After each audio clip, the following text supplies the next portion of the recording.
Hey everyone, got a great question from one of our podcasters today that I thought I would go live because I think it serves those who are speakers, authors, entrepreneurs who want to guest on podcasts, not just be a podcast host. So I thought this one was more universal, and I just really wanted to make sure that all of you out there have this information because this is some insider tactics and tips and things that you may not have heard. So how do you get to be a guest on a podcast? And I did this quite a few years ago, and I used a service. So many people do use a service. There are multiples out there. Contact me if you're interested, and I'm happy to share the ones that I recommend. But using a service is great because they have a process. They create a one sheet for you. They create a pitch letter, and there's sort of a system for doing that. But it's also a little less personal.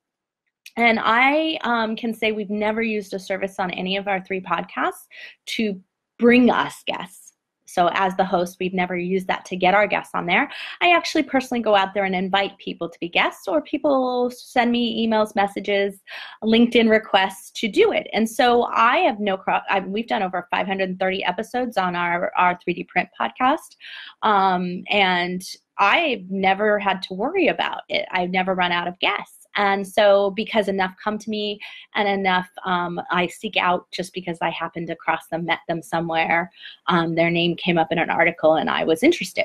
So, but I like to handle it more personally because I care about the relevance to my audience as a host, and many hosts are the same way. So I'm bringing it to you from this sort of host perspective so that you can understand the good things that you need to do and what you need to do to make sure that you are being as attractive as possible to them. So that's really this perspective that I'm bringing. So the first thing that I want you to understand, though, that we're in a new age of podcasting, and there is a lot of pay for play going on. And that may not be apparent. I guarantee you many people are not talking about that, but we know that it happens. So in other words, there are these guest placement services. A couple of them are highly associated and or subsidized in a way by big podcast groups and or podcast hosts. So what that means is that they have an investment into taking the people that come through the guest placement agency onto their podcast. They're invested in that. There's also an affiliate kickback that happens from some of the guest placement service companies that happens to the host. We don't do that on any of our shows. I don't like it. It's not authentic, and it's not in keeping with what is it, because as getting to be a guest, you're paying them money to place you on the right shows for you, not pay so that you're subsidizing them searching for guests. So I don't like that process, but it happens.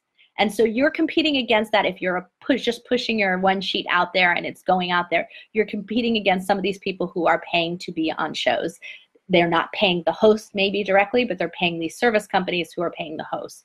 And so in the end, you're paying for your placement. So you should know that there is a pay for play going on, and you are competing against that. However, I find that's on the shows that actually don't have they might have millions of listeners. They might have a lot of listeners, but they don't necessarily have the highest conversion rate for you. So they're making the host a lot of money because there's ads on there and there's millions of listeners. But as a guest, you want to make sure their audience is really dialed in and invested in it. And the larger the audience, the less kickback that happens and sort of, I'm going to call it click-through that you would expect, right? The less people will go out and seek you and find you as the guest on there and go out and contact you. And that's the residual value you want to have, right? You want them to find you. You want them to do business with you. So finding the smaller podcasts, the ones with really good audiences, the ones in the growth mode, the ones where the hosts are still in that management mode of it themselves, are actually better for you in terms of returning value to you, as long as there's a good relevant match. And so that's kind of my second item. So being aware that there's pay for play, and number 2, that you need to do your research, right? Actually listen to the show. I can't tell you how many times I've had guests on and they've never listened to my show. And it does a disservice because then they go on their tangents, or they go off on the way that they want to present themselves. And I'm like, that's not what the best for the listener is. And I'm good about it as a host because I've been doing this long enough to reel them in and force them to be relevant. but at the same time, I'm educating them on my show. And so to me, it's a waste of their time more than it is a waste of mine, because I can structure a show. Oh, my office is so noisy here. I can structure a show that is really, really great for my audience. I can make that happen. Plus, I edit my show, so I can cut out anything I don't want. And I also have the option not to air that episode. But it's likely a waste of your time as the guest if you have not done your homework, if you have not done your research. So that's my second recommendation to you. If you really want to be more attractive, make sure you've listened to their show and you know about it. And you got to be careful, because some of those have surprises all the way at the end. I've had a few shows who does this like Fast Five, and they ask you these 5 rapid fire questions, and you better be prepared. I've had another that asked me some random questions about, like weird things like, what would I do if I had a magic wand? Actually, that was my favorite person, actually, Abby Levine. And Abby asked me, what would I do? What would I do if I had a magic wand? So knowing that they ask these odd questions, right, you can be more prepared for it. And I was more prepared for that answer. So anyway, these are some of the kinds of things that you really want to be aware of, and doing that is really great. So have an angle. Because you now have researched the show, you know what they're like, you know what interests the host, you kind of have a sense of who their audience is, you know that they're a right fit for you. So have a relevant and customized angle. And this is where one sheets just don't fit the bill. And this is why I'm not a huge fan of using placement agencies, because it gives me a sense somebody's good, like they have a one sheet, and I definitely want to see it. I want to know they're professional enough, and I want to know some statistics about them, and I want to have stuff that I can do some due diligence on and look up, right? So they say they were featured in Inc., or they say they were featured in Forbes, and I can go look that up and read that article and go, yeah, they're pretty interesting. So it helps me do my background. So that's important. But going beyond that and saying, hey, I typically talk about innovation in and disruptive technology. So I talk about that. But you are a podcast that's about educators, and I understand that, and that's the major part of your audience that you're attracting. Let me talk about how that fits into education. Specifically early education, or whatever you want. So that's really what we want to see here, is that customized message. You're offering to give them something special, which leads me to my number 4 thing that I want you to do. If you do the same thing, if you follow sound bites, if you say the same thing on every single show, if you go on shows that all ask you the same set of prescribed questions, then what happens is that you end up in this place where you are duplicating content, and it's hurting everybody all around it. So I'm going to talk about this on the content side and from a sort of personality perspective of like what that makes you look like. And I want to talk about it on a technical side. So from a personality side, it sounds boring, right? I'm sick of hearing the same thing. You say the same thing every time. You tell the same story every time. I have heard people who do that. And I understand that some people, they're shy. It makes them comfortable to have rehearsed this, to be practiced about it. But it doesn't make for a great show, and I can guarantee you won't get the results that you want out of it as guesting. They know when it feels that way. So definitely don't write anything down. Don't be that rehearsed. Be off the cuff. Be flexible. Really try to answer the questions different every time. I can tell you I have given hundreds of interviews, and I have never answered the questions the same way twice, even if they are the exact same questions, because I didn't want to be that person who answers it that same way.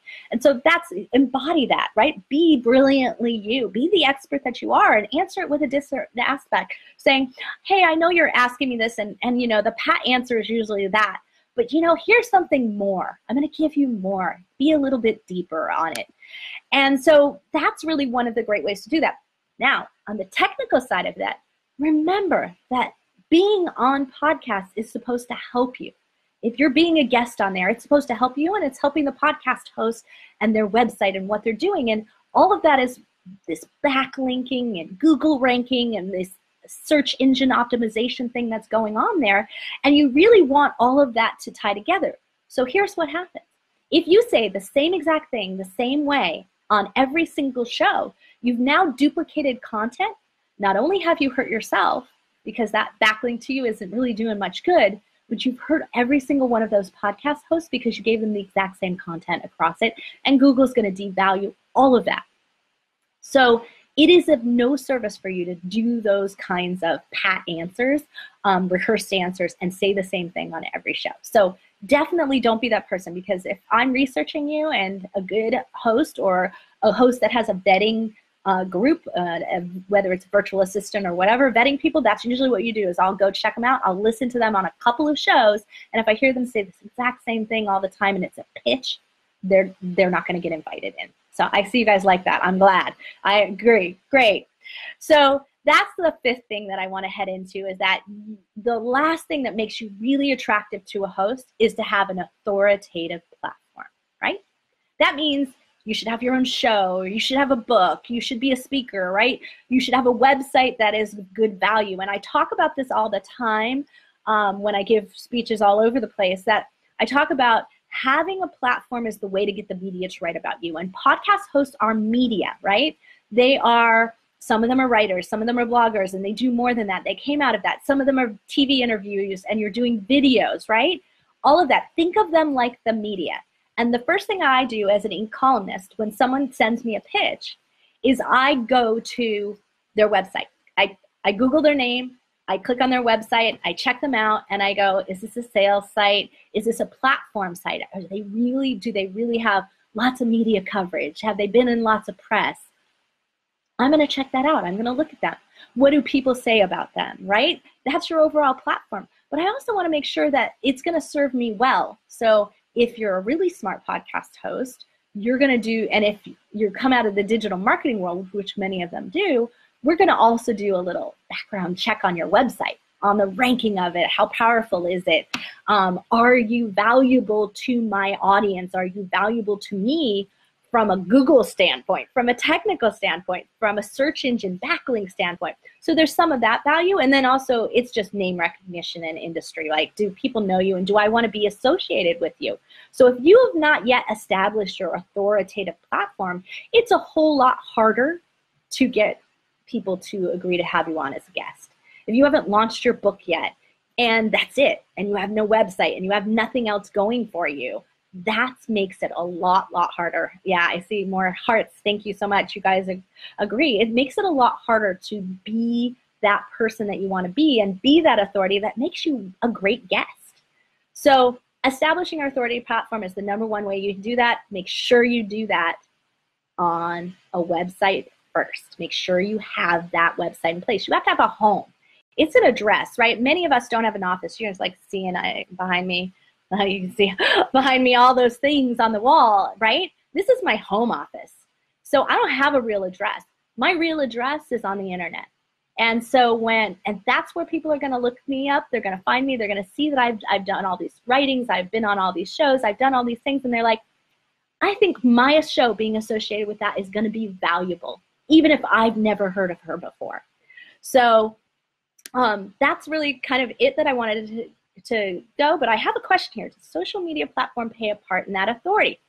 Oh, William, that's such a great question. And I'm glad you asked that. And it does. So social is a part of it. But for many people who are doing the sort of business side of podcasting, and for many, many companies, it is a business of podcasting because you're content generating, right?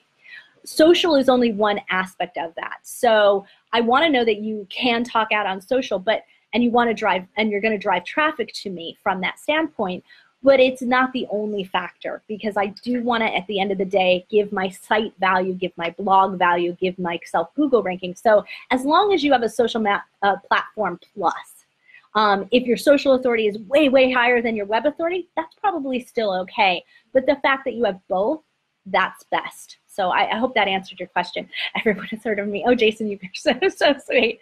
Anyway, guys, this is Feed Your Brand kind of off the cuff, because we've been so busy getting some back end things happening on Brandcasters that we haven't had time to record episodes. So I wanted to quickly come on because we had some urgent information that's coming up.